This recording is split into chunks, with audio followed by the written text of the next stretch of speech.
कितना प्यार करेले तू आज बता देले बाड़ू। प्यार के हमरा गला दबा देले बाड़ू। अरे तू कसम खा के ना निभलू और आज दिल पर खंजर चढ़ा देले बाड़ू।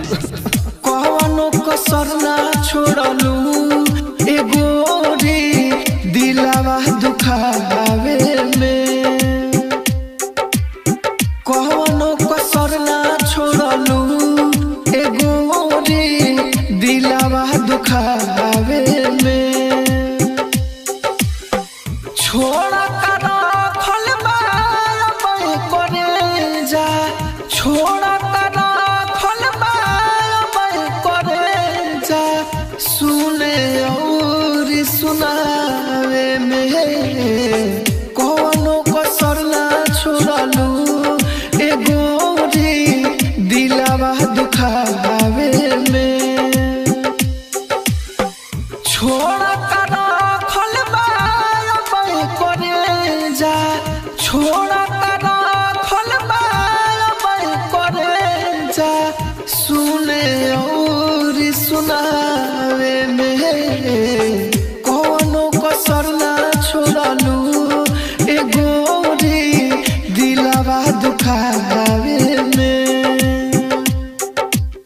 कौनो कसर ना छोड़लू ए गोरी दिलवा दुखावे में।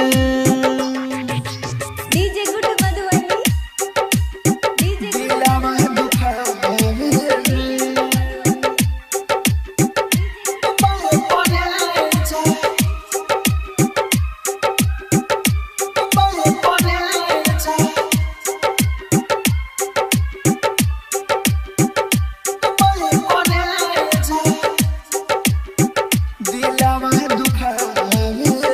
बारू तू गोरी पत्थर दिल के होता अफसोस आज तुहरा से मिल के। हमर तू हो के हमर ना भइलू सगरो सपना धुआं में उड़ाइलू।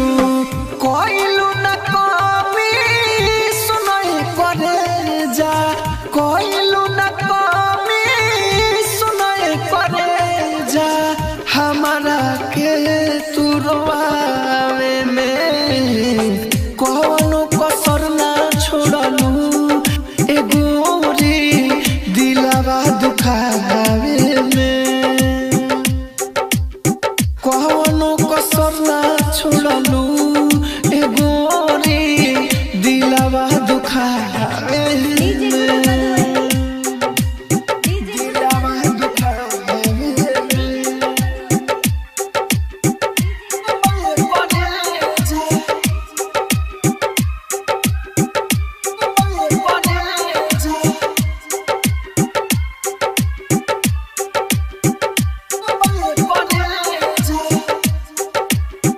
दिलवा दुखावे में। जुड़ी गइल बाटे नाता मोर जाम से लागतावे डर अब मोहब्बत के नाम से।